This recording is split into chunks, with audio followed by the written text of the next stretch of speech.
langsung pada poin. Penuntut umum ya, silakan Pak. Izin yang mulia, TPU dan Bapak sekalian. Bismillahirrahmanirrahim. Assalamualaikum warahmatullahi wabarakatuh. Selamat siang dan salam sejahtera bagi kita semua.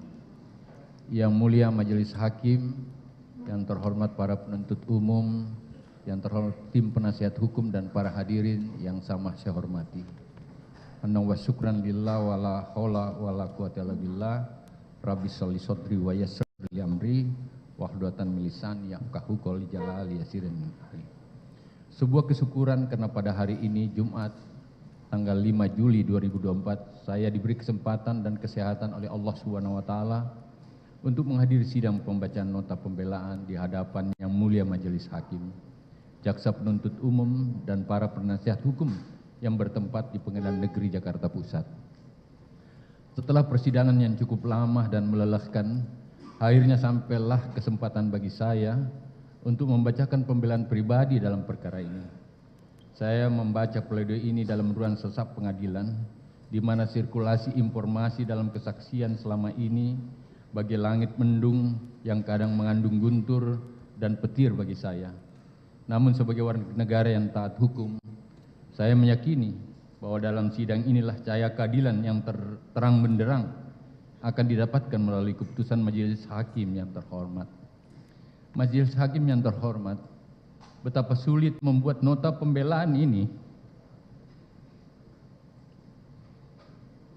di tengah fisik dan psikis serta usia saya yang memasuki 70 tahun saat ini, di mana kondisi tersebut sudah melemahkan tingkat kemampuan fokus dan memori saya dalam menyusun kata-kata. Terlebih lagi saya mendengar informasi bahwa terjadi pembentukan atau framing opini yang mengarah pada cacian, hinaan, olok-olok, serta tekanan yang luar biasa dari pihak tertentu kepada saya dan keluarga saya, baik di tingkat pemeriksaan maupun dalam proses persidangan.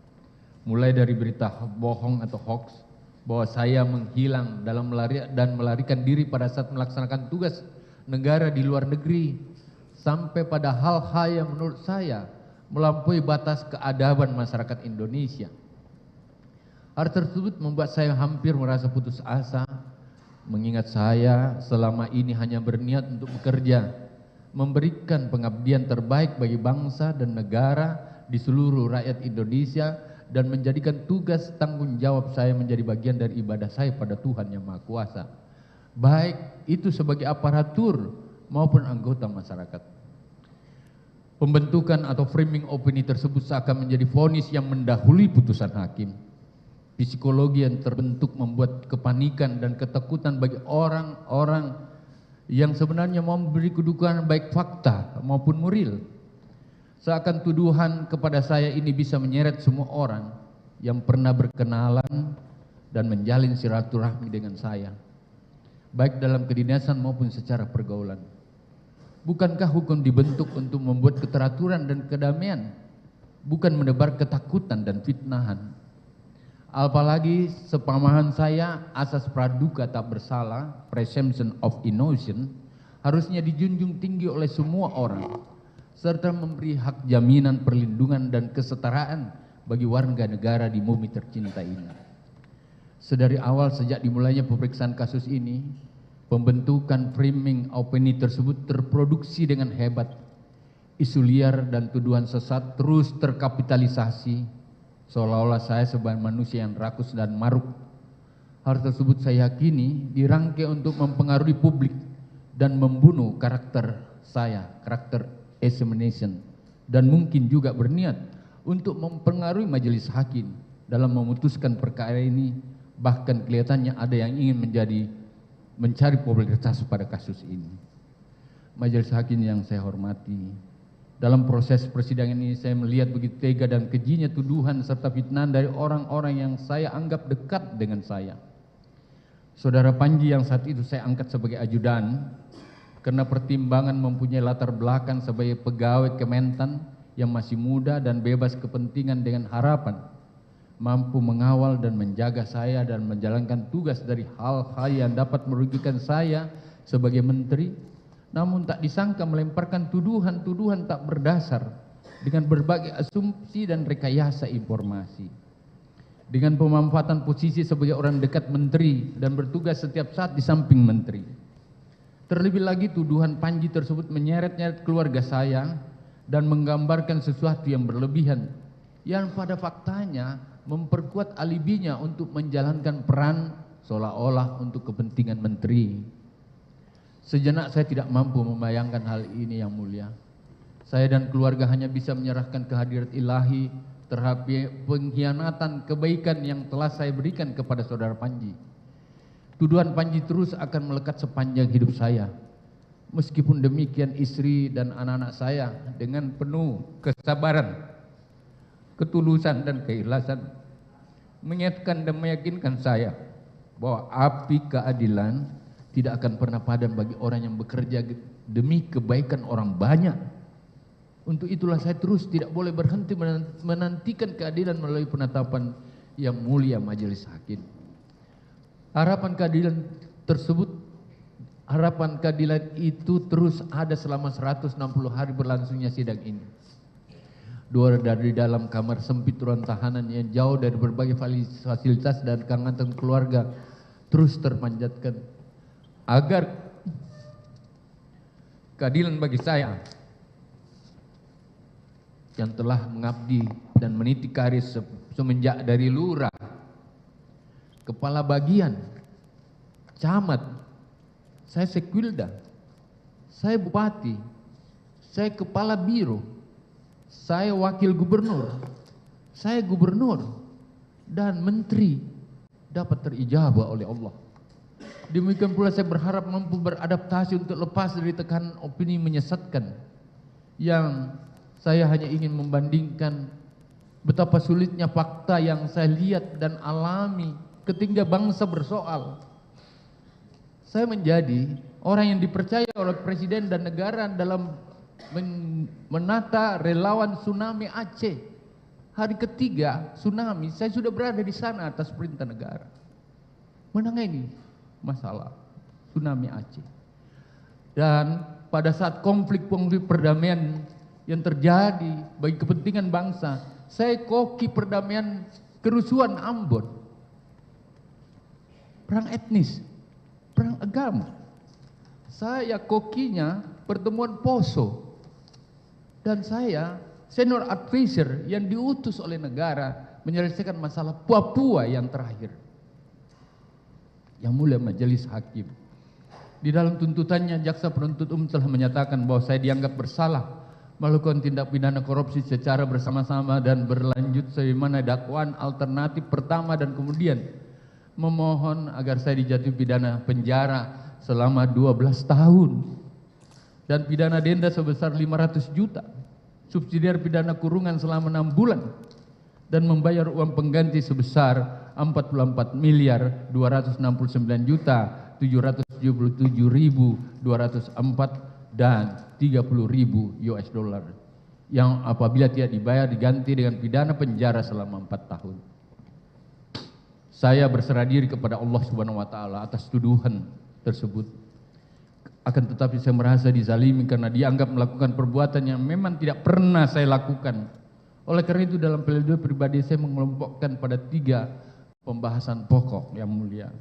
Yang pertama, saya tidak melakukan perbuatan yang didakwa termasuk yang dituntut terhadap saya. Sehingga saya memohon dan berharap atas izin dan kuasa Allah Subhanahu wa taala melalui pemikiran jernih Yang Mulia Majelis Hakim sebagai wakil Tuhan di bumi, kebenaran atas ketidakbersalahan saya akan dapat diungkapkan. Yang kedua, rekam jejak kehidupan pribadi dan riwayat pengabdian saya kepada negara yang menunjukkan bahwa watak dan karakter kepribadian maupun kepemimpinan saya selama puluhan tahun mengabdi kepada negara senantiasa dilandasi niat tulus dan etikat baik untuk memberikan sumbangsi bagi bangsa, serta tidak pernah memiliki niat apalagi perilaku koruptif. Dan saya jadikan semua tugas saya, fungsi saya, tanggung jawab saya adalah bagian ibadah saya pada Allah. Yang ketiga, permohonan saya kiranya yang mulia majelis hakim diberi kekuatan oleh Allah Subhanahu wa taala agar dapat menegakkan keadilan terhadap saya dengan menjatuhkan putusan bebas, atau jika tetap menganggap saya bersalah mohon menjatuhkan putusan yang seadil-adilnya. Dari 3 poin besar di atas, perkenankan saya menguraikan sebagai berikut. Yang pertama, saya tidak melakukan perbuatan yang didakwakan dan dituntut. Yang mulia majelis hakim, Bapak dan hadirin sekalian, sebelumnya saya menyampaikan terima kasih dan penghargaan yang setinggi-tingginya kepada yang mulia majelis hakim yang telah memimpin persidangan ini dalam rangka mencari kebenaran material, kebenaran yang hakiki, yang sesungguhnya dan senyatanya. Dalam catatan saya, sidang ini telah berlangsung selama 20 kali sidang dengan dinamika keterangan para saksi yang secara luar biasa berdampak membunuh karakter saya, serta menyerang diri dan kehormatan pribadi saya beserta keluarga. Selaku Menteri Pertanian, saya selalu menekankan agar setiap aparatur pemerintah yang berada dalam lingkungan kementerian yang saya pimpin haruslah memiliki etos kerja, dedikasi dan loyalitas terhadap tanggung jawabnya selaku aparatur negara. Hal tersebut saya tekankan dan dalam setiap rapat-rapat. Selaku pembantu presiden tentu saya memiliki harapan besar agar bisa berkontribusi besar kepada negara di bidang pertanian. Demi tujuan itulah saya bekerja tanpa mengenal lelah agar target yang ditetapkan oleh presiden atau oleh negara dapat tercapai. Berbagai inovasi dan kebijakan yang berorientasi pada kepentingan negara lahir dari meja rapat kementerian yang saya pimpin. Begitu pula dukungan program pemberantasan korupsi yang mengakomodir semua program KPK dan para penegak hukum dalam beberapa kegiatan di lingkungan Kementan, terutama koordinasi dan supervisinya yang terus dilakukan pada Irjen dan Dirjen Kementan. Demikian pula dengan turut serta mengkampanyekan anti korupsi di lingkungan Kementan dalam bentuk himbauan maupun edaran. Berbagai cara dan upaya yang saya lakukan termasuk memasang target pada setiap direktorat. Hal-hal inilah yang memicu beberapa kreativitas yang berlebihan dan mungkin salah mengartikan keseriusan saya selaku Menteri Pertanian. Kreativitas bawahan untuk membangun kepercayaan atasannya biasa kita sebut dengan istilah asal Bapak Senang adalah istilah yang telah lahir sejak dimulainya perjalanan bangsa ini. Asal Bapak Senang bukan hanya sekedar istilah sebagai cerita. Nama grup band ABS atau nama grup band Istana yang muncul pada zaman Orde Lama. Asal Bapak Senang, ABS, sebuah nama grup band yang diberikan nama oleh seorang ajudan Presiden Soekarno. Hanya karena beliau tidak mengetahui nama band tersebut. Cerita kreativitas seorang ajudan presiden bukan hanya sebatas cerita lucu atau kreativitas seorang ajudan. Namun dalam konteks hari ini terdapat fenomena yang sama, bahkan lebih ekstrim, di mana seorang anak buah pada kementerian yang saya pimpin terlalu berlebihan dalam membangun hubungan serta kepercayaan seorang atasan melampaui batas norma dan profesionalitas sebagai seorang aparatur negara. Fenomena itu terjadi pada peristiwa yang didakwakan kepada saya dengan tuduhan melakukan pemerasan terhadap bawahan saya. Bagi saya ini adalah dakwaan dan tuntutan yang sangat kejam dan mungkin tendensius, karena perbuatan pemerasan tersebut tidak pernah saya lakukan.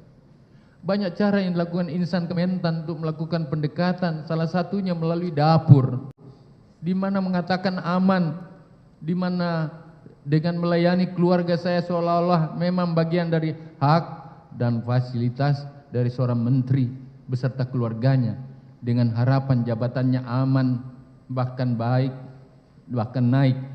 Namun hal ini berbeda diungkapkan pada saat terjadi permasalahan ini.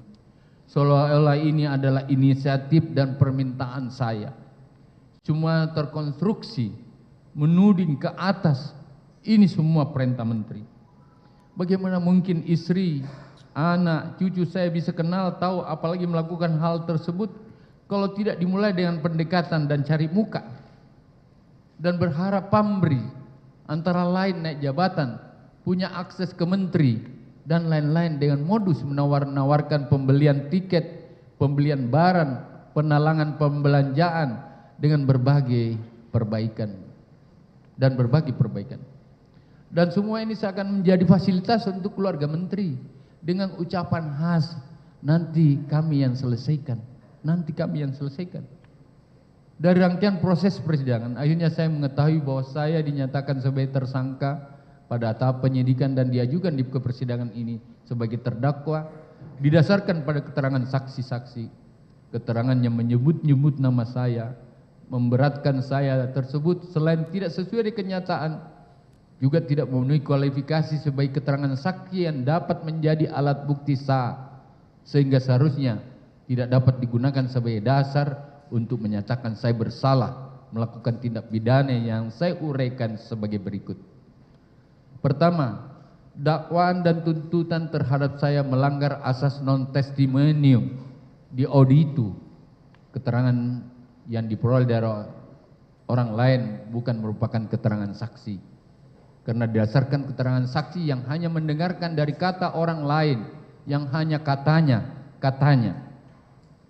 Keterangan para saksi seperti saksi Kasdi, para dirjen, direktur dan seluruh saksi yang dihadirkan menyatakan bahwa saya memerintahkan untuk melakukan pungutan, urungan, atau memberikan dan menyerahkan sejumlah uang dan barang. Semuanya tidak diberikan dalam kapasitas saksi tersebut mendengar langsung perintah dari saya. Mereka tidak pernah mendengar dari mulut saya. Semua menyatakan mendengar dari saksi Panji yang merupakan ajudan saya tanpa melakukan konfirmasi terhadap saya. Yang mulia majelis, perkenan saya mengingatkan kita semua keterangan saksi melalui video berikut. Izin yang mulia. Ini dalam persidangan yang pertanyaan dulu. Silakan. Yang mulia, Bapak sekalian yang kami muliakan, apa pernah dengar saya perintah langsung, baik katanya atau apa ceritanya saya perintah langsung dan minta uang, minta dibayarkan, pernah dengar atau seperti itu? Yang langsung dari saya, adik, kan ini adik-adik saya nih semua, pernah dengar? Tidak. Tuhan, terima kasih. Terima kasih ya Allah. Terima kasih. Saudara tidak pernah berhubungan dengan terdakwa kan? Tidak pernah. Jelaskan pada persidangan. Kan berjenjang, Pak. Nggak mungkin. Bukan masalah mungkin dan tidak mungkin. Ya, tidak pernah intinya, Pak. Fakta. Apakah saudara pernah dan dimintai langsung oleh? Tidak pernah. Konfirmasi mengenai permintaan dari tidak. orang lain itu tidak pernah. Itu cukup. Yang kedua, Pak yang mulia, di Kementan penuh player, Pak. Kami mendapat penghargaan dari KPK 4 kali tentang korupsi. Silakan. Apakah sama sekali tidak pernah lihat player terhadap jangan korupsi, gunakan SOP dan don't ever against the law, seperti itu, no corruption? Pernah nggak pernah nggak lihat itu? Bahkan di Kementan yang besar sekali satu gedung, bermasalah lihat sedikit terdakwa sebagai menteri pertanian pernah tidak mendapat penghargaan dari Komisi Pemberantasan Korupsi? Dengar nggak saudara? Pernah dengar? Ada. Nanti diperlihatkan. Saudara kan dalam nota pembelaan sudah perlihatkan semua. Makasih. Ada. Makasih. Ada. Kami akan sampai di pembelaan nanti. Makasih. Kami teruskan yang mulia, izin CPU yang kami cintai. Ketentuan pasal 1 angka 26 KUHP menyatakan bahwa saksi adalah orang yang dapat memberikan keterangan guna kepentingan penyidikan, penuntutan dan peradilan tentang suatu perkara pidana yang ia dengar sendiri, ia lihat sendiri dan ia alami sendiri. Sejalan dengan itu pasal 185 ayat 1 KUHP mengatur bahwa keterangan saksi sebagai alat bukti ialah apa yang saksi nyatakan di sidang pengadilan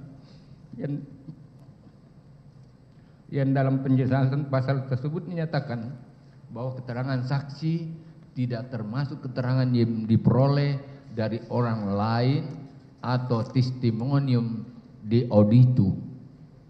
Kenyataannya para saksi, yaitu saksi Kasdi, para dirjen, direktur dan seluruh saksi dalam keterangannya pada berita acara pemeriksaan atau BAP tingkat penyidikan maupun dalam keterangan di persidangan yang diambil sumpah menyatakan bahwa keterangannya diperoleh dari saksi Panji tanpa melakukan konfirmasi langsung dari saya, baik melalui telepon maupun WhatsApp grup yang kami miliki, dan setiap hari berlangsung komunikasi.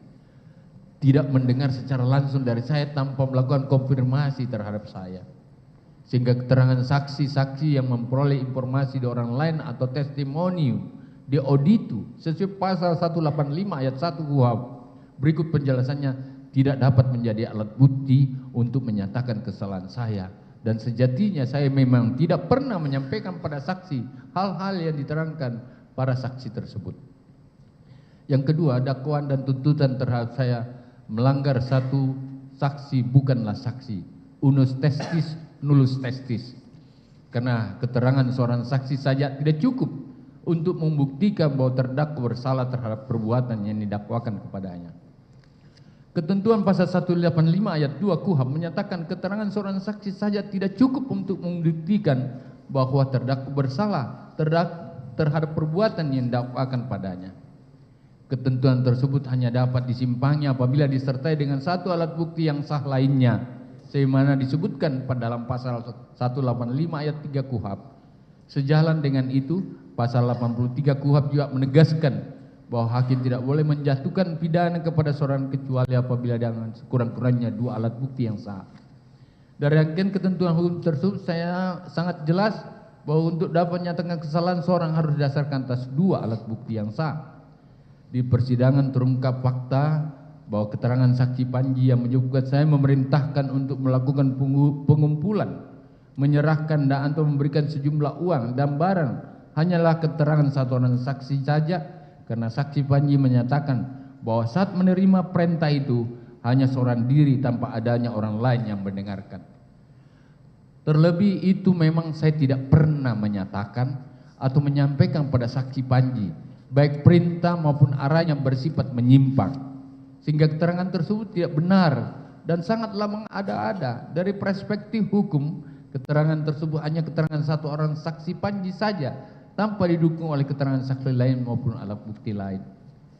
Keterangan saksi Kasdi, saksi para dirjen, saksi direktur dan saksi lainnya menyebut-nyebut atau mengait-ngaitkan nama saya juga hanya didasarkan pada informasi atau mendengar dari keterangan saksi Panji yang selain berdasarkan ketentuan pasal 1 angka 26 dan 27 serta pasal 185 ayat 1 KUHP sebagaimana telah diuraikan sebelumnya merupakan keterangan yang diperoleh dari orang lain atau testimonium di auditu yang tidak dapat menjadi alat bukti yang sah. Juga keterangan tersebut hanyalah keterangan mandiri yang terpisah atau saling berdiri sendiri yang tidak ada hubungannya satu dengan yang lainnya, sehingga tidak memenuhi ketentuan pasal 85 ayat 3 maupun ayat 4 KUHP, sehingga tidak dapat pula digunakan untuk menyatakan kesalahan saya. Apalagi senyatanya memang tidak pernah ada perintah dari saya kepada saksi Panji maupun kepada siapapun untuk melakukan perbuatan menyalahgunakan kewenangan atau penyimpangan. Yang ketiga, dakwaan tuntutan terhadap saya mendasarkan pada asumsi pendapat saksi melanggar asas keterangan saksi tidak boleh merupakan pendapat atau pemikiran, tetapi harus menjadi peristiwa yang ia dengar sendiri atau lihat sendiri dan alami sendiri. Pasal 185 ayat 5 KUHP menyatakan bahwa baik pendapat maupun rekaan yang diperoleh dari hasil pemikiran saja bukan merupakan keterangan saksi. Ketentuan ini memperkuat pengaturan dalam pasal 1 ayat 26 dan 25 KUHP bahwa keterangan saksi yang dapat menjadi alat bukti adalah keterangan saksi-saksi yang mengenai suatu peristiwa pidana yang dia dengar sendiri, ia lihat sendiri dan alami sendiri. Keterangan yang merupakan pendapat hasil pemikiran adalah keterangan ahli dan bukan keterangan saksi. Keterangan saksi harus merupakan fakta yang dia dengar, lihat dan alami sendiri. Seorang saksi tidak boleh memberikan pendapat atau pemikiran tentang sesuatu yang diterangkannya, tetapi hanyalah boleh menerangkan peristiwa yang sebenarnya dan tidak lain daripada yang sebenarnya tentang apa yang ia dengar, lihat dan alami sendiri. Saksi Panji menerangkan diantaranya bahwa saya disebut banyak mengangkat pejabat Kementerian Pertanian, orang-orang dari Sulawesi Selatan, yang menurut pemikiran saksi Panji karena dianggap lebih loyal tanpa batas. Keterangan saksi Panji yang jelas-jelas bukan orang Sulawesi Selatan, orang Bugis, tetap menyatakan bahwa jika orang Sulawesi Selatan yang diangkat sebagai pejabat akan lebih loyal tanpa batas kepada saya merupakan gambaran yang bersifat abstrak, bukan pengalaman pribadi dan menunjukkan betapa keterangan tersebut bukan merupakan keterangan yang ia dengar, lihat dan alami sendiri, tapi merupakan pendapat maupun rekaannya. Keterangan saksi Panji yang merupakan pendapat bukan fakta tersebut sangat tendensius dan seolah-olah dikonstruksikan atau dipancing-pancing oleh pihak tertentu untuk menonjolkan sisi buruk saya tanpa dasar argumentasi yang jelas. Pasal 1 angka 27. Angka 27 KUHP secara tegas menyatakan bahwa keterangan saksi yang ia dengar sendiri dan ia alami sendiri harus menyebutkan alasan dari pengetahuannya itu. Keterangan saksi Panji yang demikian merupakan keterangan saksi Panji yang lainnya yang seharusnya tidak dapat digunakan sebagai dasar untuk menyatakan kesalahan saya. Yang keempat, dakwaan dan tuntutan melanggar pasal 185 ayat 6 KUHP perihal dapat tidaknya keterangan saksi dipercaya karena didasarkan pada keterangan saksi yang tidak masuk akal dan tidak dapat dipercaya. Pasal 185 ayat 6 poin D KUHP menyatakan bahwa cara hidup dan kesusilaan saksi serta segala sesuatu yang pada umumnya dapat mempengaruhi dapat tidaknya keterangan itu dipercaya. Yang mulia majelis hakim, perkenan saya memperlihatkan video keterangan saksi Dirjen di persidangan ini. Izin yang mulia. Apakah ada informasi yang saudara dengar sendiri ya? Atau dari teman-teman eselon 1 yang lain bahwa itu sudah ditentukan memang untuk anggaran itu yang sharing itu sudah ditetapkan 20% dari anggaran yang ada. Saudara, tidak pernah kami mendengar itu yang mulia. ya? Tidak pernah kami mendengar. 20%, kata-kata 20% untuk anggaran kami, 20%. ya, kami tidak pernah mendengar itu. Sharing 20%. Siap, tidak pernah. Tidak pernah saudara Tidak pernah. disampaikan oleh kepada saudara, mungkin tidak. Dirjen yang lain mengungkapkan ke saudara atau badan yang lain?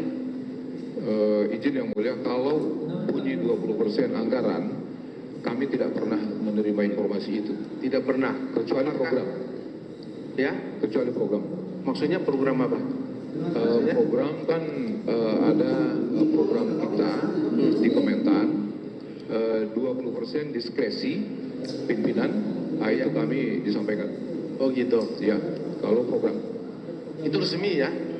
Artinya disampaikan bahwa menteri kalau itu. Oh itu disampaikan oleh Iya. menteri. Apakah seri 20% itu untuk kepentingan beliau atau untuk kepentingan dinas? Kepentingan dinas. Dinas ya? Kepentingan dinas. Ini Misalnya untuk Pak kepentingan Menteri ada dinas, kunker dan lain sebagainya jelas. itu ke situ. Baik ya, jadi saudara tidak mendengar sharing 20% itu ya? Tidak. Pernah saudara mendengar Ya. itu? Baik.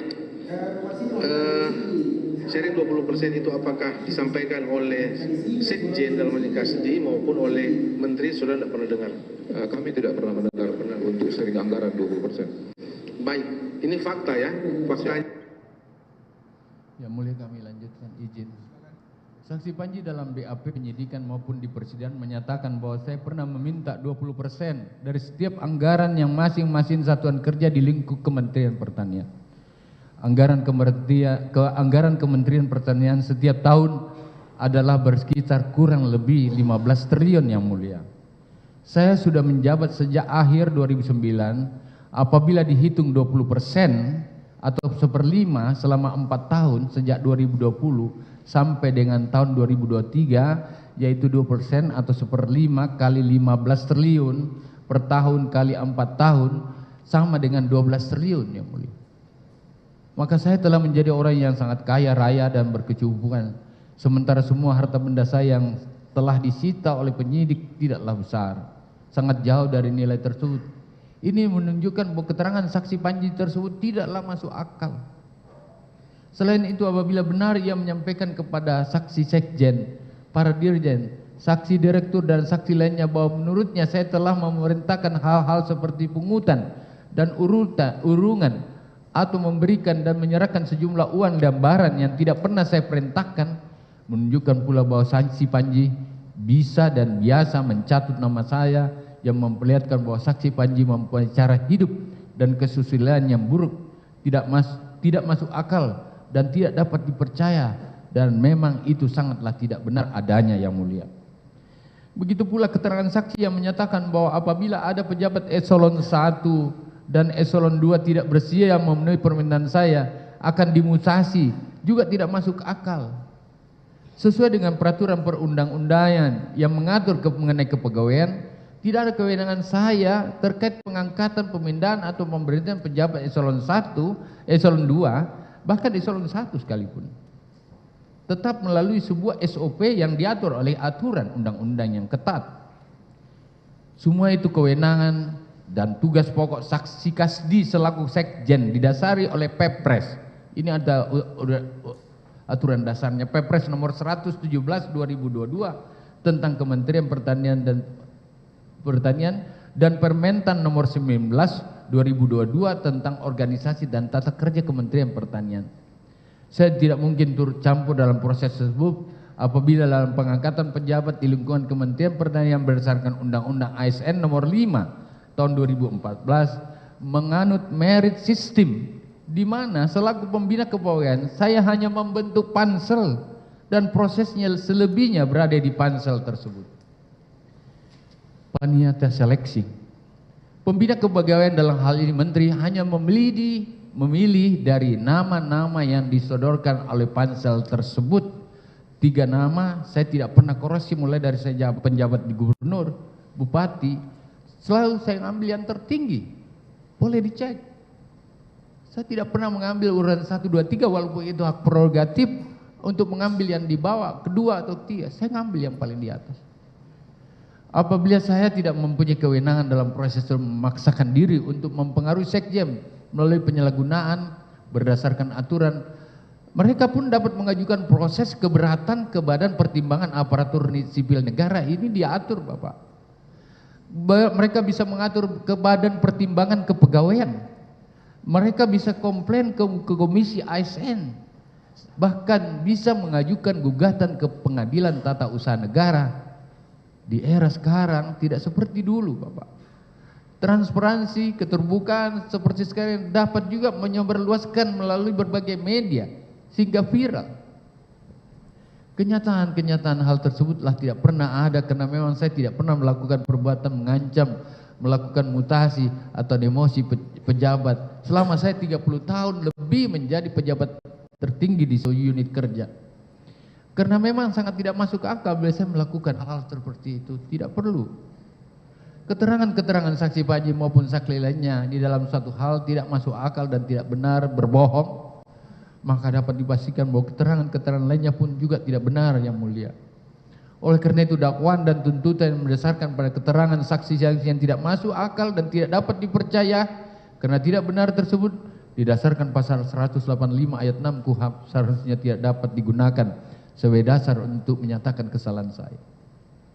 Yang kelima, dalam dakwaan tuntutan terhadap saya melanggar prinsip penyelesaian hierarki hukum yang wajib mendahulukan penyelesaian dari hukum administrasi terlebih dahulu sebelum dilakukan proses hukum pidana sesuai ketentuan pasal 20 sampai dengan pasal 21 Undang-Undang nomor 30 tahun 2014 tentang administrasi pemerintahan. Undang-Undang nomor 30 2014 tentang administrasi pemerintahan, di mana ini menjadi pegangan seluruh pejabat pemerintahan sebagai hukum material dan hukum payung atau umbrella law bagi penyelenggaraan administrasi pemerintahan yang pada bagian menimbang menyatakan bahwa penyelesaian permasalahan dalam penyelenggaraan pemerintahan menjadi solusi dalam memberi perlindungan hukum bukan hanya bagi masyarakat tapi juga bagi pejabat pemerintah. Pasal 21 Undang-Undang nomor 30 2014 tersebut juga menyatakan bahwa untuk menilai ada atau tidaknya unsur penyalahgunaan wewenang yang dilakukan oleh pejabat pemerintahan juga harus didasarkan pada putusan Pengadilan Tata Usaha Negara. Apabila rangkaian proses hukum administrasi tersebut belum atau tidak dijalankan, maka pada pejabat pemerintahan tidak dapat dilakukan proses hukum pidana. Terkait dakwaan dan tuntutan bahwa saya telah melakukan kunjungan kerja dinas ke Saudi Arabia, di segala kegiatan tersebut melakukan ibadah umrah beserta keluarga atau pembelian barang dengan ditalangi terlebih dahulu yang kesemuanya menurut saksi sumber dananya berasal dari anggaran negara, maka setiap saat pun saya selalu siap untuk menggantinya. Akan tetapi sampai dengan saya ditetapkan sebagai tersangka, bahkan dimasukkan dalam penjara. Tidak pernah terdapat pemberitahuan tagihan kepada saya di sela kesibukan saya, serta tidak pernah pula terdapat laporan hasil pemeriksaan dari aparat pengawas internal atau pemerintah. Tidak ada APIP yang menyatakan adanya kerugian negara maupun adanya penyelenggaraan kerugian negara sesuai dengan PP 19/2018. Oleh karena itu ketiadaan kedua instrumen di atas, maka tidak terdapat pula putusan pengadilan, tata usaha negara yang menyatakan saya telah melakukan penyalahgunaan kewenangan yang merugikan keuangan negara. Dengan tiadanya hierarki proses hukum administrasi sebagaimana tersebut di atas, maka sesuai Undang-Undang Nomor 30 Tahun 2014 tentang administrasi pemerintahan yang saya pahami, terhadap saya harusnya tidak dapat dilakukan proses secara pidana. Hukum pidana merupakan upaya terakhir, ultimum remedium, asas, apabila secara hukum lainnya tidak memadai atau tidak dapat menyelesaikan permasalahan. Sementara sarana hukum lainnya terutama hukum administrasi yang diamanatkan Undang-Undang Administrasi Pemerintahan belum dijalankan. Terhadap saya telah secara terburu-buru dilakukan proses hukum pidana. Yang mulia Majelis Hakim dan Jaksa Penuntut Umum, PH dan hadirin sekalian. Yang keenam, terhadap saya tidak dapat dibebankan pertanggungjawab pidana karena tidak terdapat niat jahat non mens rea. Di persidangan terdapat saksi yang menyatakan bahwa jika ada pejabat eselon 2 yang tidak mematuhi perintah saya akan dilakukan mutasi demosi, padahal tersebut bukan kewenangan saya.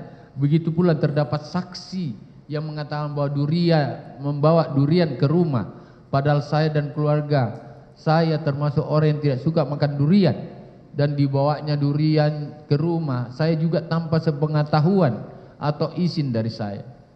Selain itu terdapat pula dakwaan adanya biaya untuk pembelian atau sewa mobil, renovasi rumah dan lain sebagainya. Kesemua hal tersebut dilakukan atau terjadi tanpa seizin saya, karena memang ini adalah operasional yang sangat teknis, tetapi berasal dari inisiatif dan dikerjakan oleh pejabat Kementerian Pertanian dari Biro Umum yang secara hierarkis tanggung jawab dan tanggung gugatnya yang tertinggi hanya kepada kepala atau kepada sekretaris jenderal. Mereka di bawah sekretaris jenderal. Saya selalu katakan yang mulia, tugas menteri adalah penjabaran visi presiden dan negara. Tugas eselon 1 adalah melakukan pengolahan program strategis. Eselon 3 adalah pengolahan kegiatan operasional, dan eselon 3 ke bawah adalah teknis operasional, technical operasional, operasional technical. Oleh karena itu tidak mungkin seorang menteri turun sampai ke bawah seperti itu. Saya menjabat sebagai Menteri Pertanian dan lingkup dan luas tanggung jawab yang demikian besar, mulai dari Sabang sampai Merauke, dari Aceh sampai Papua, sehingga tidak mungkin saya mengetahui apalagi mencermati hal-hal sekecil seperti itu, di mana Indonesia dalam keadaan yang tidak biasa-biasa, ancaman darurat krisis pangan dunia. Sependek pengetahuan saya terkait hukum pidana, seseorang dapat dibebani pertanggungjawaban pidana apabila memenuhi dua unsur utama, yaitu antara lain niat atau itikat jahat, mens rea, dan adanya perbuatan yang dapat dipidana, actus reus. Apabila perbuatan hukum sebagaimana dimaksud dalam dakwaan dan tuntutan dipandang sebagai actus reus, akan tetapi perbuatan tersebut terjadi bukan bagian dari ide, inisiatif maupun pertujuan saya, maka tidak ada mens rea pada diri saya, dan tidaklah sepantasnya saya dibebankan pertanggungjawaban secara pidana. Saya merasa sangat terkejut dengan tuntutan jaksa menggunakan terminologi kata tamak dalam pertimbangannya untuk memberatkan saya. Saya tidak mengerti dan paham dengan kata itu karena tidak pernah mendengar dalam dakwaan, dan juga hal tersebut tidak pernah ada dalam fakta persidangan selama ini. Saya hanya melihat sebagai asumsi dan pendapat yang terbangun dengan motif penuh kebencian terhadap saya, padahal faktanya saya tidak pernah meminta uang dan fasilitas kepada bawahan saya, apalagi secara aktif menagih-nagih, menelpon-nelpon dan lain-lain, baik secara tatap muka maupun langsung, baik melalui telepon maupun melalui WhatsApp, sama sekali tidak pernah terjadi. Saat keluar sidang ada pengunjung bertanya jika memang tamak karena tuduhan karena saya dicegat di sini. Apa istilahnya bagi orang yang memeras saya? Apa lembaga yang memeras kamu, kekuasaan politik yang memeras kamu? Saya tidak bisa menjawab, Yang Mulia. Wallahu alam, dan mudah-mudahan tidak ada hal seperti ini. Saya cuma bisa mengatakan seperti itu. Peningkatan pencapaian diraih bukan semata-mata tugas menteri saja, tetapi juga ditentukan oleh sebuah leadership, seorang yang ditunjuk mengemban tugas dan amanah tersebut. Bagaimana mengorganisir, mengimplementasikan, dan mengevaluasinya. Sekali lagi, menteri sebagai jabatan politik tidak hanya diukur dari tugas pokok yang diatur dalam sebuah kalimat aturan, tetapi dibutuhkan juga sosok yang punya attitude dan etos yang bisa mendorong pencapaian diinginkan. Namun sayangnya pada fakta persidangan juga terungkap bahwa Safi melakukan hal-hal yang menyimpang tanpa seizin sepengetahuan saya. Saya sangat mendukung program pemberantasan korupsi. Saya mengakomodir semua program-program KPK di Kementan dan para penegak hukum dalam berbagai kegiatan di lingkungan Kementan, terutama kami mendapatkan supervisi dan koordinasi yang tidak pernah berhenti, khususnya pada Irjen dan semua Dirjen di Kementan, termasuk mengkampanyekan semangat anti korupsi bagi Kementan maupun jabatan sebelumnya. B. Jejak kehidupan pribadi dan riwayat pengabdian saya yang syarat prestasi, integritas, dan tidak berperilaku koruptif, Yang Mulia. Maaf, tidak riak, saya harus kemukakan ini. Saya adalah ASN dan birokrat karir yang telah mengabdi kepada negara selama lebih dari 44 tahun. Itu setengah lebih dari usia saya. Sebagian besar menjalani dalam posisi pengambilan kebijakan pimpinan wilayah, mulai dari unit wilayah terkecil ke wilayah yang lebih luas. Saya sebagai lurah, saya camat, saya bupati, saya wakil gubernur, saya gubernur sehingga dipercaya sebagai menteri. Dengan segala kerendahan hati saya sampaikan bahwa selama mengabdikan diri kepada bangsa dan negara sebagai pimpinan wilayah dan unit wilayah terendah, lurah sampai menteri, saya menorehkan banyak prestasi. Izinkan Yang Mulia. Yang pertama, saya menjadi lurah, saya menerima penghargaan juara lomba desa seprovinsi Sulawesi Selatan. Pada saat menjadi pelaksana yang juga saat itu menjadi pelaksana tugas kepala desa Bontolangka Kabupaten Goa, menjadi juara lomba desa tingkat Sulawesi Selatan. Saya selalu dengan prestasi yang mulia. Yang kedua, menjadi camat toladan se-Sulawesi Selatan yang pada tahun 1984 mendapatkan kesempatan menghadiri perayaan Hari Kemerdekaan 17 Agustus di Istana Negara pada saat itu bersama camat-camat toladan di seluruh Indonesia. Saat itu saya merupakan camat termuda yang ada di Indonesia.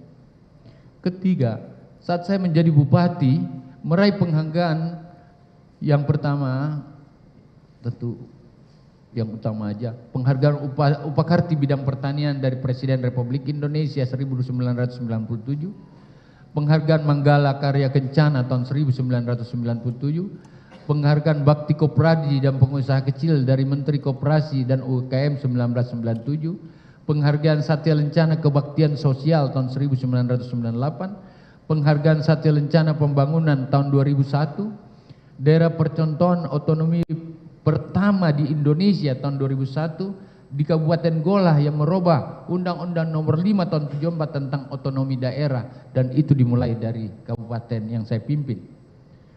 Yang lain adalah di Goa lah terfasilitasi perdamaian konflik Ambon dan konflik Poso yang dikenal dengan sebutan Deklarasi Malino I dan Malino II. Saya yang di lapangan, Yang Mulia. Saat menjadi wakil gubernur Sulawesi Selatan, saya meraih penghargaan produksi beras di atas 5%, mendukung P2BN 2008, penghargaan agroinovasi tahun 2009, penghargaan Satya Lencana Wirakarya 2003, penghargaan Satya Lencana Pembangunan Pertanian 2007, penghargaan sebagai relawan kesehatan atas individu yang sangat berkomitmen melakukan upaya kemanusiaan dan respon darurat bencana gempa di tsunami Aceh oleh Menteri Kesehatan 2004. Pada saat menjadi relawan Aceh, saya membangun 2 rumah sakit darurat, mengadopsi 20 anak yatim dan mahasiswa yang terancam putus sekolah dan di tingkat akhir semester koasnya akan putus. Oleh karena itu saya bawa ke Makassar, bertempat di kediaman rumah saya sebagai wakil gubernur. Di antara mereka sekarang ini rata-rata sudah menjadi dokter dan menjabat di beberapa instansi dalam dan luar negeri. Yang kelima, saya menjadi gubernur Sulawesi Selatan meraih penghargaan berjumlah 226 penghargaan, antara lain Bintang Mahaputra Utama Pertanian oleh Presiden 2001 yang diserahkan oleh Presiden SBY. Bintang ini tertinggi di Indonesia. Ada Bintang Mahaputra Nararia, ada Bintang Mahaputra, tapi yang utama hanya saya yang meraihnya sebagai gubernur kepala daerah. Tanda kehormatan Samkarya Nugraha Prasamya Purna Karya Nugraha oleh Presiden Republik 2014. Hanya 3 gubernur meraih. Aswar Anas di Sumatera Barat, Suparjo Rustam di Jawa Tengah, dan saya Syahrul Yassin Limpo di Sulawesi Selatan. Yang ketiga, penghargaan sebagai provinsi terbaik dan pelayanan publik dari Ombudsman Republik Indonesia 2015.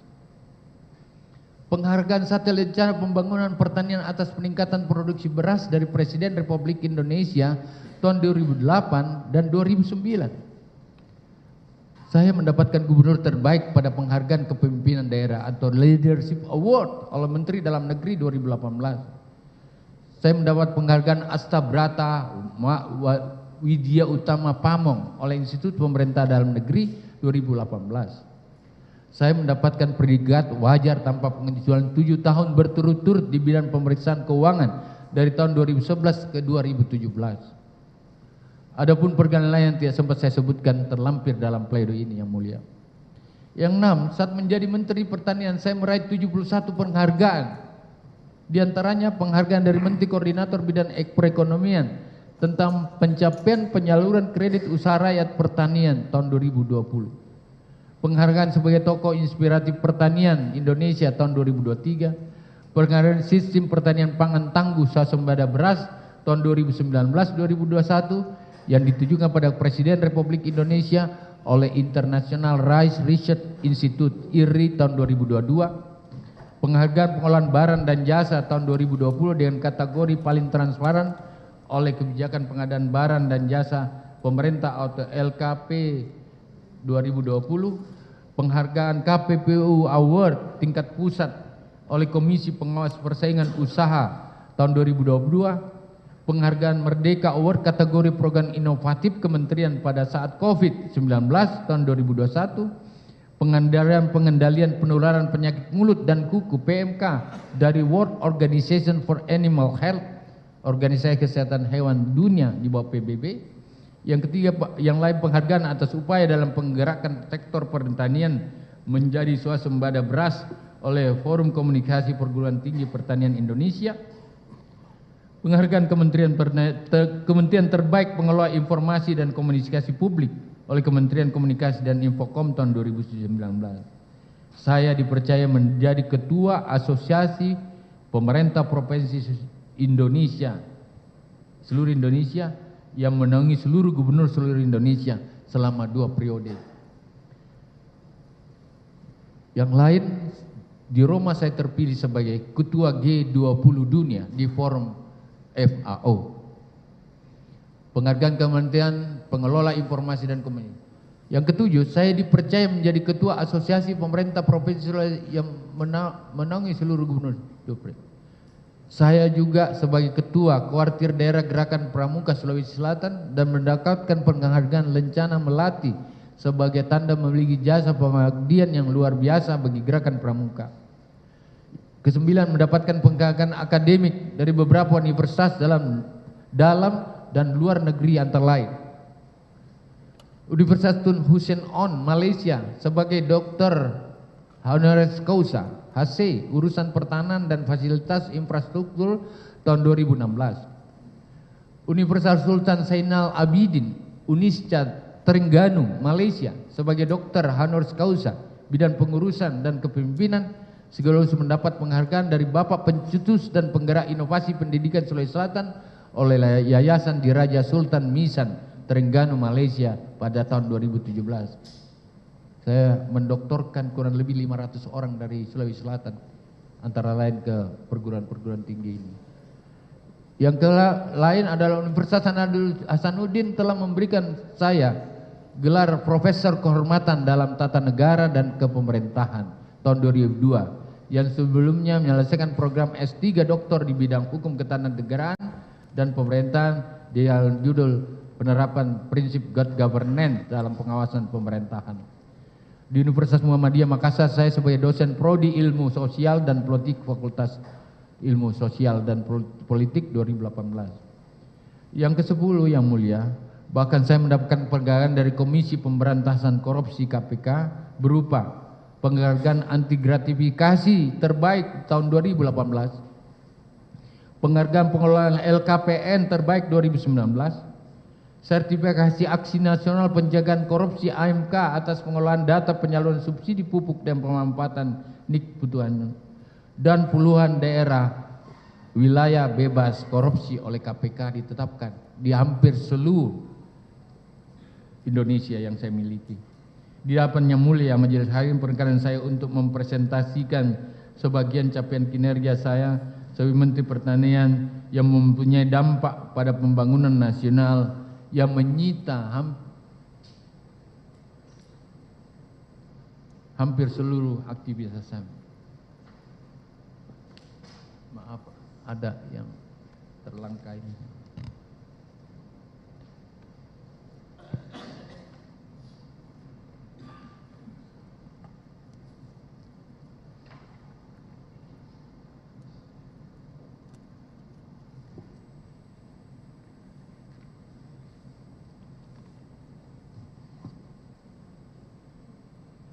Di hadapan Yang Mulia Majelis Hakim, perkenan saya untuk mempresentasikan sebagian capaian kinerja saya sebagai Menteri Pertanian yang mempunyai dampak pada pembangunan nasional yang menyita hampir sebagian besar aktivitas saya selama bertugas sebagai bagian dari Kabinet Indonesia Maju di bawah pimpinan Presiden Republik Indonesia Bapak Haji Joko Widodo dan Wakil Presiden Ki Haji Ma'ruf Amin.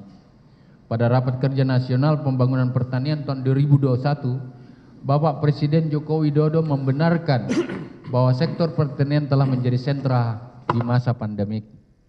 Presiden menggarisbawahi 9 isu strategis dalam pembangunan pertanian. Diawali dengan menyoroti peringatan Food Agriculture Organization atau FAO tentang potensi krisis pangan, sehingga pengelolaan yang berkait dengan pangan dan pertumbuhan pertanian perlu dilakukan maksimal. Pengelolaan pangan dan pembangunan pertanian khususnya terkait dengan komoditi bahan impor seperti kedelai, jagung, gula, bawang putih dan beras harus diseriuskan. Pengembangan lumbung pangan atau food estate, pengembangan pertanian dengan skala ekonomi luas, pemaksimalan teknologi pertanian, penerapan harga yang kompetitif dan bersaing menjadi sorotan Presiden Joko Widodo untuk mengoptimalisasi pembangunan pertanian. Presiden Republik Indonesia Bapak Haji Joko Widodo juga dalam pidatonya pada pembukaan sensus pertanian pada 2023 mengingatkan kemungkinan krisis pangan besar yang akan diakibatkan cuaca ekstrim dan perang di Eropa yang terus bergejolak.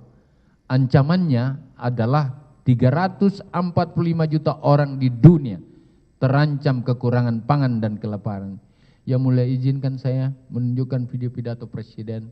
Pidato Presiden adalah keputusan. Pandemi COVID-19, sektor pertanian menempati posisi yang semakin sentral. Kita tahu FAO memperingatkan potensi terjadinya krisis pangan. Hati-hati mengenai ini.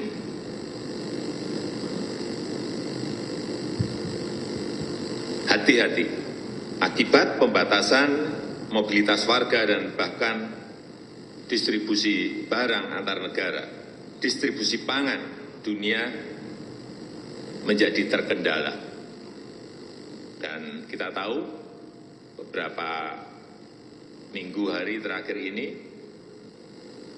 urusan yang berkaitan dengan tahu dan tempe, kedelai menjadi masalah juga karena tadi yang saya sampaikan. Kita tahu penduduk Indonesia sudah 270 juta lebih. Oleh sebab itu, pengelolaan yang berkaitan dengan pangan itu betul-betul harus kita seriusi. Pembangunan pertanian betul-betul harus kita seriusi secara detail. Terutama, saya ingin menggarisbawahi terutama yang berkaitan dengan komoditas pertanian yang impor. Kedelai, hati-hati. Jagung, hati-hati. Gula, hati-hati. Ini yang masih jutaan-jutaan. Jutaan ton. Bawang putih. Beras. Meskipun ini sudah 2 tahun kita, hampir 2 tahun kita enggak impor beras. Ini saya mau lihat betul lapangannya, kondisinya seperti apa, apakah konsisten bisa kita lakukan untuk tahun-tahun mendatang. Tetapi yang tadi saya sampaikan, barang-barang ini harus diselesaikan. Urusan bawang putih, urusan gula, urusan jagung, urusan kedelai, dan komoditas yang lain yang masih impor. Tolong ini menjadi catatan dan segera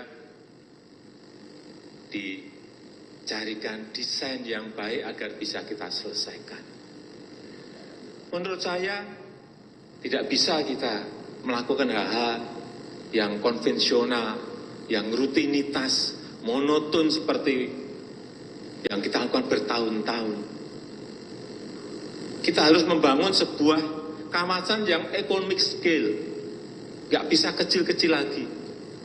Oleh sebab itu kenapa saya dorong food estate ini harus diselesaikan.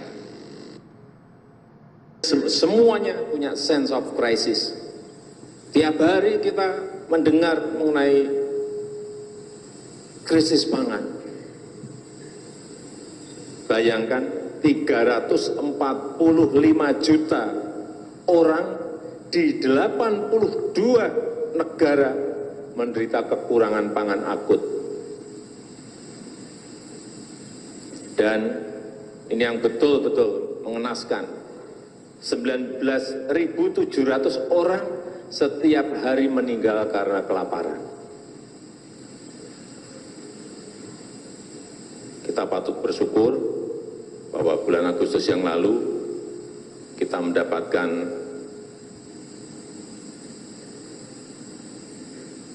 sertifikat pengakuan bahwa Indonesia sudah swasembada beras sejak 2019. Izin melanjutkan. Yang mulia yang kami hormati, Jaksa Penuntut Umum dan PH serta hadirin sekalian yang kami hormati. Adapun capaian tersebut kami akan uraikan sebagai berikut walaupun singkat-singkat Pak Yang Mulia.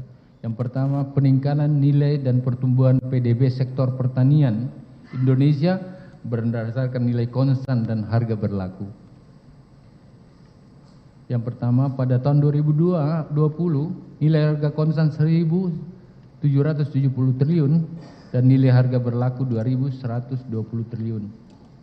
Pada tahun 2021 nilai harga konstan 1.870 triliun dan nilai harga berlaku 2.250 triliun. Pada tahun 2022 nilai harga konstan 2.250 triliun, nilai harga berlaku 2.430 triliun. Data ini bukan data Kementan, data ini data BPS statistik yang digunakan resmi oleh negara. Yang kedua, sebelum pencapaian tahun 2019, indeks produksi pertanian nasional 2020-2022 yang stabil dan meningkat. Pada tahun 2020, indeks produksi pertanian sebesar 167,55%. Pada tahun 2021, indeks produksi pertanian sebesar 166,49%. Pada tahun 2022, indeks produksi pertanian sebesar 175,75%. Yang ketiga, nilai tukar petani atau nilai kesejahteraan petani yang meningkat dan terus bertambah, yang sebelumnya dari 99%. Pada tahun 2020, nilai tukar petani sebesar 105,83%. Pada tahun 2021 nilai tukar petani sebesar 104,64%, nggak pernah dicapai sebelumnya. Pada tahun 2022 nilai tukar petani sebesar 107,33%. Nilai tukar usaha pertanian dari tahun 2020-2022 yang awalnya dari hanya 90%, pada 2020 nilai tukar usaha pertanian mencapai 105,12%. Pada tahun 2021 nilai tukar usaha pertanian sebesar 104,9%. Pada tahun 2022 nilai tukar usaha pertanian sebesar 107,49%, 46%. Yang kelima, peningkatan nilai ekspor pertanian. Jadi bukan impor, Pak. Pertanian ekspor. Pada tahun 2022 beras 366.151 kg setara dengan 14 triliun 173 juta 572.000. Jagung kita ekspor 64 juta 272.450 kg setara dengan 231 triliun 224 juta 760.000. Bertambah pada tahun 2021 beras menjadi 3.261.400 kg setara dengan 36 triliun 479 juta 814.000. Jagung 3.476.208 kg setara dengan 153 triliun 293 juta 210.000 rupiah. Serta pada tahun 2022 beras 2.962.875 kg setara dengan 29 triliun 036.640.000 rupiah. Jagung 161.434.540 kg setara dengan 743 triliun 704.125.000. Bertambahnya penyerapan lapangan kerja dalam sektor pertanian. Penyerapan lapangan kerja dalam sektor pertanian 2019 jumlahnya mencapai 31,87 juta orang. Meningkat pada tahun 2020 mencapai 35,25 juta orang. Pada tahun 2021 jumlahnya menjadi lebih besar karena masa Covid, dia masuk menjadi 37,13 juta orang. Tahun 2022 meningkat jumlahnya sebesar 37,84 juta orang. Adapun pencapaian dibahas di atas sangat dipengaruhi keadaan pandemi Covid serta kondisi global dunia antara lain perang dagang, perubahan iklim dan konflik antar negara. Tentunya semuanya dibutuhkan usaha dan kerja keras yang terarah, fokus, lebih mengutamakan kesejahteraan rakyat dan keselamatan rakyat, bangsa dan negara. Utamanya memberikan kepastian terhadap daya tahan, jaminan kepada rakyat dalam kebutuhan konsumsi hidup mereka. Seperti dalam asas yang menyebutkan bahwa keselamatan rakyat adalah hukum tertinggi. Solus populi suprema lex. Hal tersebut juga diapresiasi oleh Wakil Presiden pada acara penghargaan Adikarya Pembangunan Pertanian 2023 dengan menyatakan bahwa sektor pertanian Republik Indonesia mengalami pertumbuhan positif akibat sektor ini mampu menjadi bantalan ekonomi di tengah kompleksitas pandemi COVID-19, dampak perubahan iklim dan ketegangan geopolitik yang ada. Sehingga sangatlah tidak berkesempatan bagi saya mengkonfirmasi yang mulia hal-hal teknis kerumah tanggaan dan operasional teknis di tengah kesibukan saya untuk mencapai target-target krusial demi kepentingan bangsa dan negara. 10 orang kelaparan akan menjadi suatu isu besar bagi bangsa ini, akan menohok masalah ekonomi kita, masalah pemerintahan, masalah sosial akan terpicu, masalah politik akan terpicu, dan masalah keamanan akan terpicu. Indonesia tidak lagi baik-baik. Bahkan yang mulai izin saya, Papua bersoal dengan makanan. Saya harus ke Papua menyelesaikan semua ini. Yang mulia majelis hakim, semangat dan tekad hidup saya adalah hanya untuk mengabdi bagi bangsa dan negara dan berguna bagi sesama serta menjadikan bagian ini adalah ibadah dalam kehidupan saya dan alam semesta.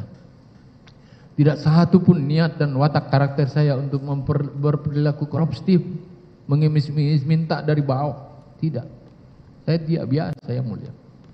Jika selama mengabdi di daerah saya berperilaku koruptif, tentu saya sudah pasti berurusan dengan hukum.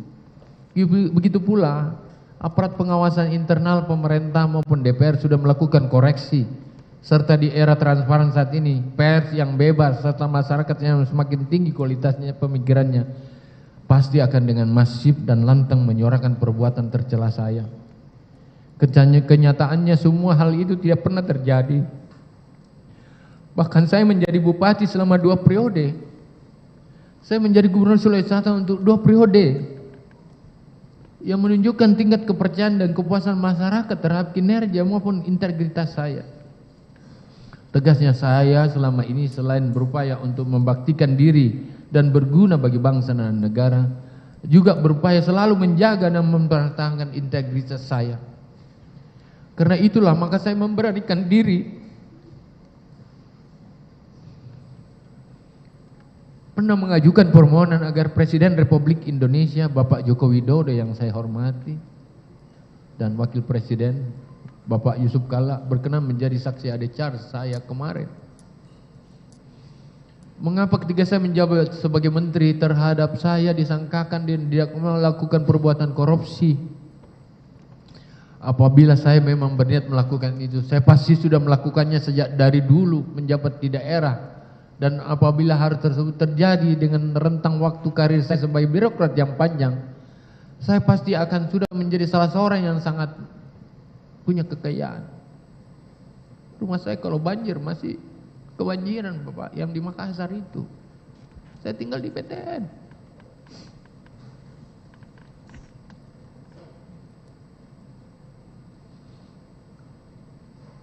Saya tidak biasa disogok-sogok orang. Tidak biasa. Tunjukkan saya pernah mengguru.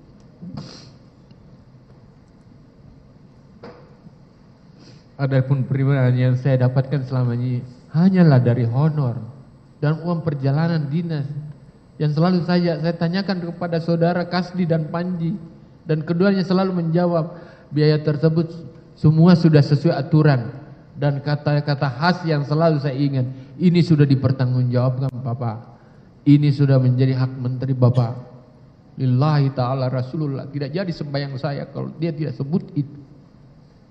Setiap saya hati-hati uang ini. Terkadang saya berpikir dan berasumsi bahwa apakah karena alasan politik saya dijadikan target proses hukum? Apakah karena partai di mana saya beraktivitas politik sebelumnya terkadang berbeda pilihan dengan keinginan pemegang kekuasaan tertentu? Tetapi ternyata tidak. Saya harus berproses sesuai dengan aturan dan saya siap menerima apapun risikonya yang mulia. Benarkah asumsi banyak orang bahwa hukum dijadikan sebagai alat kekuasaan untuk menangani politik? Ini banyak disampaikan pada saya. Padahal orang yang berbeda. Hukum digunakan untuk membungkam pihak lawan, walau alam bisabab. Hanya Allah yang mengetahui kebenaran yang sesungguhnya. Saya berproses. Ini semua pertanyaan yang disampaikan, yang dilempar-lempar orang di setiap ujung saya bertemu, yang disampaikan oleh istri dan anak-anak saya. Apabila saya terlibat yang mulia dalam satu proyek yang diselenggarakan oleh Kementerian Pertanian yang saya pimpin, kemudian saya terindikasi melakukan penyalahgunaan kewenangan yang mengakibatkan kerugian negara, saya mungkin masih bisa menerima apabila dinyatakan tersangka. Tetapi dalam perkara ini sama sekali tidak ada proyek strategi nasional yang disebut. Penyelenggaraan perizinan dan rekomendasi maupun proyek bernilai di Kementan itu nilainya triliunan yang mulia. Nilainya triliunan. Dan disangkut pautkan terhadap saya. Impor beras 2 juta ton. Semua ini saya kasih hilang, nggak boleh ada seperti itu di Kementerian. Impor buah nggak boleh ada jatah menteri di situ, nggak boleh. Saya dilawan rame-rame karena saya melarang impor dari dalam. Ternyata saya harus dipenjara memang. Hal ini berbeda dengan ditersangkanya beberapa menteri atau beberapa pejabat yang kita baca, bahwa dia tersangkut masalah proyek, dia tersangkut masalah izin dan rekomendasi. Saya enggak, Bapak. Saya sampai hari ini terus bertanya, wah saya dijadikan tersangka. Yang di saat-saat terakhir ini saya bermohon agar penegakan keadilan dengan putusan bebas yang mulia. Di samping masih bertanya saya mengapa saya dijadikan sebagai tersangka dan terdakwa, saya terus bertanya mengapa saksi-saksi memberi keterangan yang beberapa diantaranya memberatkan saya, padahal saya yakin keterangan itu tidak benar. Apakah para saksi tersebut memberikan keterangan dalam keadaan tidak bebas? Apakah mereka mendapatkan tekanan atau ancaman sehingga memberikan keterangan secara tidak jujur? Wallahu a'lam bishawab. Hanya Allah yang mengetahui kebenaran yang sesungguhnya. Menurut pada ajaran ilmu hukum bahwa lebih baik membebaskan 100 orang bersalah daripada menghukum dan membuat sengsara satu orang yang tidak bersalah. It's better 100 guilty person should escape than one innocent person should suffer. Maka oleh karena tidak terdapat bukti sah menurut peraturan perundang-undangan maupun fakta yang dapat dijadikan sebagai dasar untuk menyatakan kesalahan saya, maka patut dan adil apabila saya bermohon untuk diputus bebas. Terlebih lagi kondisi kesehatan saya pada usia yang sudah berumur saat ini yang mulia, para JPU yang saya adik-adik saya yang saya cintai, mau menjadikan pertimbanganmu yang mulia. Saya pernah mendapat pengobatan dan operasi lebektomi paru yang mulia, di mana paru-paru sebelah kanan saya sepertiga telah diangkat karena terindikasi awal adanya kanker. Operasi tersebut berlangsung di Rumah Sakit Glen Eagle, Singapura. Demikian pula kondisi kesehatan istri saya yang sudah 3 kali lumpuh dalam perawatan pemantauan dokter karena sakit berkelanjutan. Mohon kepada Yang Mulia Majelis Hakim dengan harapan alasan kemanusiaan untuk menjadikan sebagai pertimbangan. Pada kesempatan ini saya mohon maaf yang sebesar-besarnya apabila selama proses persidangan ada tingkah laku, perkataan yang menyinggung perasaan Yang Mulia Majelis Hakim, adik-adik saya penuntut umum dan para panitera serta pengunjung sidang. Karena hal tersebut bukan tendensi kepada orang per orang, tapi lebih pada kultur budaya yang melekat pada karakter saya sebagai orang Bugis Makassar, terutama dalam penutur kata-kata atau dialektik saya yang mungkin salah. Tidak ada niat sama sekali. Dan tak lupa saya juga mengucapkan terima kasih kepada Yang Mulia Majelis Hakim, penasihat hukum, saudara-saudara, saudara kandung saya, keluarga saya, sahabat dan hande tolong, serta pengunjung sidang atas dukungan dan perhatiannya selama persidangan ini berlangsung.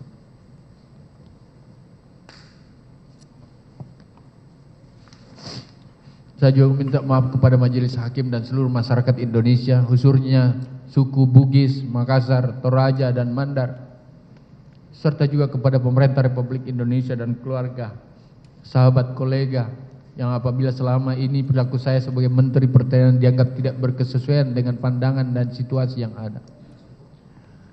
Izinkan saya menyampaikan tak lupa terima kasih saya kepada rekan-rekan pemerintahan Kabinet Indonesia Maju, lebih khusus dan utamanya kepada Bapak Presiden Joko Widodo, Bapak Wakil Presiden Kiai Haji Ma'ruf Amin yang telah memberikan amanah kepada saya dan selama ini mendampingannya dengan ketat.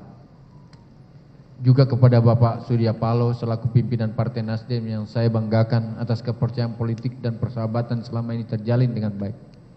Dengan perannya konsisten selalu memberi arahan dalam membangun komitmen kebangsaan, memberikan kesempatan saya menduduki jabatan Menteri Pertanian sehingga berkesempatan berbakti untuk nusa dan bangsa. Melalui pengabdian saya di Kementerian Pertanian dengan segala capaian keberhasilan. Dan tentu terdapat kekurangan, dengan ini saya mohon maaf. Saya berharap Bang Surya Paloh tetap dirahmati oleh Allah SWT dan tetap tegar mencurahkan perhatian untuk kemajuan bangsa dan kejayaan partai. Keadaan apapun dalam kedukaan sekarang ini, saya selalu berdoa agar Bang Surya Paloh tetap sebagai abang yang sangat saya kenal. Baik pemikiran, ucapan, sikap kenegarawannya, dan saya suka mengayomi dan memihak pada kebenaran. Yang suka mengayomi dan memihak kebenaran. Hormatmu buatku abangku. Semoga hubungan antara saya dengan semua pihak, tetap terjalin dengan baik dengan falsafah suku Bugis Makassar yang mulia, mana morondong linoa gesar buta marai kata siama matonjeki, yang berarti biarpun bumi bergonjang, tanah bergemuruh, kita tetap harus bersaudara. Kepada orang tua saya bersimpuh maaf atas peristiwa ini. Ampunkan segala hilap dan kesalahan saya. Di ujung telapak kakimu saya berharap pintu keabadian untukku. Tak ada lagi rumah senyaman pangkuanmu. Ibu saya berusia 94 tahun yang mulia. 5 kali menjadi anggota DPR. Ayah saya 5 kali jadi bupati. Ayah saya tentara yang mulia. Dan salah satu yang saya ingat sebagai laki-laki, kamu gak boleh bohong. Dan saya masih pegang yang mulia sampai sekarang. Insya Allah. Izinkan pula saya menyampaikan pesan kepada keluarga saya. Lebih khusus istri saya yang ulang tahun hari ini.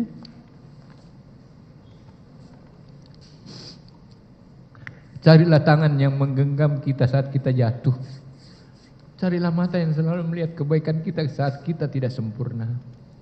Hati yang senantiasa menerima kelemahan dan keburukan kita ketika berada di titik terendah dalam kehidupan. Semua orang, ibu, anak-anakku, cucuku bisa menemani senangmu, tapi tidak semua orang bisa menemani susahmu.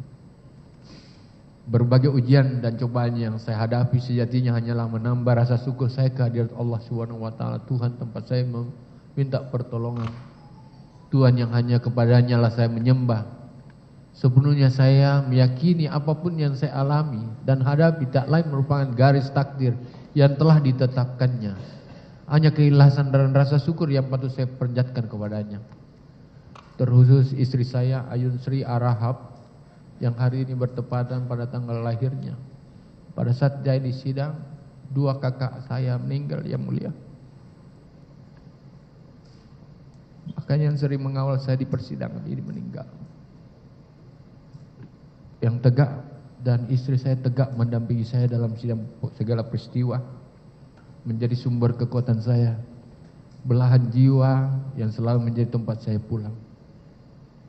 Juga anak-anakku Indira Cundatita Sahrul Putri, Kemal Redindo Sahrul Putri, dan juga almarhum Rindra Sujiwa Sahrul, Rizka Mulfi Lutfi. Mereka ditempa dengan tanggung jawab yang besar. Juga cucu saya yang saya sangat cintai selalu tidur bersama saya yang mulia. Andit Tendri Bilan, Radisa Melati, Sofia Sahri, Putri Redindo, Bintang Nugraha Putra Redindo. Kepada kalianlah risalah kecil ini saya sembahkan. Biarlah catatan kecil menjadi pengingat bahwa betapa luar biasa ujian yang menimpa kita. Sebuah keluarga dipertemukan dalam ruang sidang dan diadili bersama. Tidak pernah saya mendengar ada mulai dari cucu sampai kakeknya berada dalam satu persidangan. Baru di tempat ini.